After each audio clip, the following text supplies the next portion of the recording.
नमस्कार मित्रों। आज हम लोग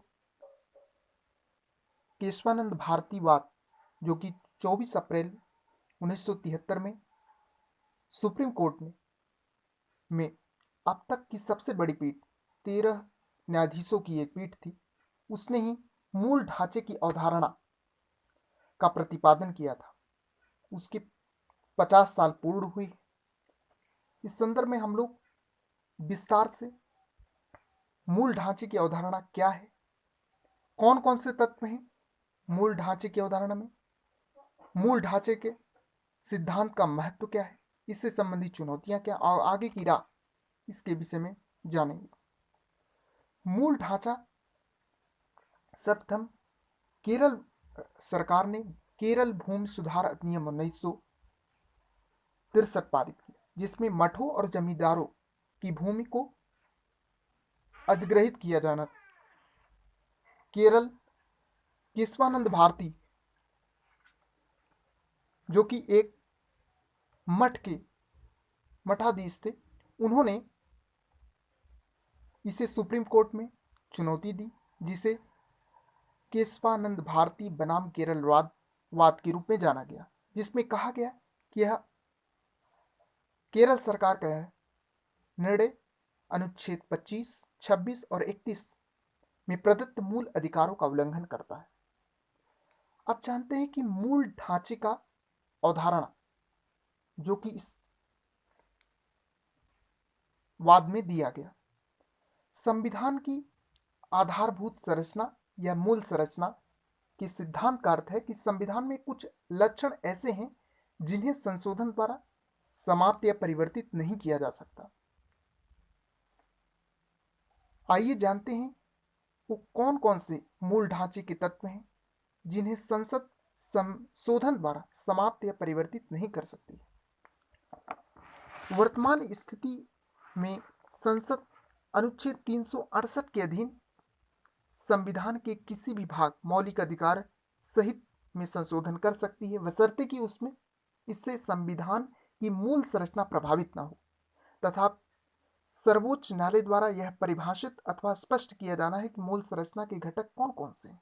विभिन्न फैसलों के आधार पर निम्नलिखित की मूल संरचना अथवा इसके तत्वों, अवयवों, घटकों के रूप में पहचान की गई है, जिनमें शामिल है संविधान की सर्वोच्चता, भारतीय राजनीति की सार्वभौमिक, लोकतांत्रिक तथा गणराज्यिक प्रकृति, संविधान की धर्मनिरपेक्ष चरित्र, विधायिका, कार्यपालिका तथा न्यायपालिका की बीच शक्ति का विभाजन, संविधान का संघीय स्वरूप, राष्ट्र की एकता और अखंडता, कल्याणकारी राज्य, सामाजिक आर्थिक न्याय, न्यायिक समीक्षा, व्यक्तिगत स्वतंत्रता एवं गरिमा, संसदीय प्रणाली, कानून का शासन, मौलिक अधिकारों तथा नीति निर्देशक सिद्धांतों के बीच सौहार्द और संतुलन, समत्व का सिद्धांत, स्वतंत्र और निष्पक्ष चुनाव, न्यायपालिका की स्वतंत्रता, संविधान संशोधन की संसद की सीमित शक्ति, न्याय तक प्रभावकारी पहुंच, मौलिक अधिकार के आधारभूत सिद्धांत, अनुच्छेद 32, 136, 141, 142 के अंतर्गत सर्वोच्च न्यायालय को प्राप्त शक्तियां,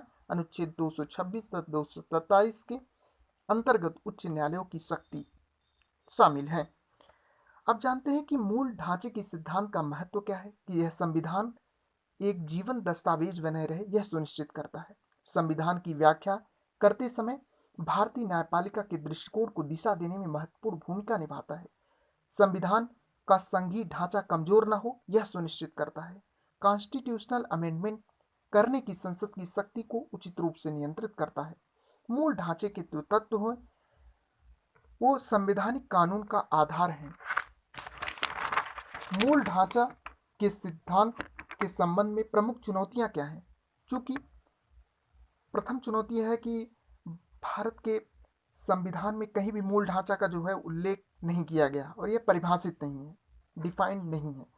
दूसरा है कि जुडिशियल एक्टिविज्म का विस्तार करता है। जुडिशियल एक्टिविज्म का विस्तार का मतलब है कि न्यायपालिका जो जनता द्वारा निर्वाचित प्रतिनिधि द्वारा जो पारित कानून है उन्हें न्यायालय रद्द कर सकता है। जैसे एग्जाम्पल है कि एनजेएसी एक्ट को 2014 में रद्द कर दिया गया था न्यायालय द्वारा।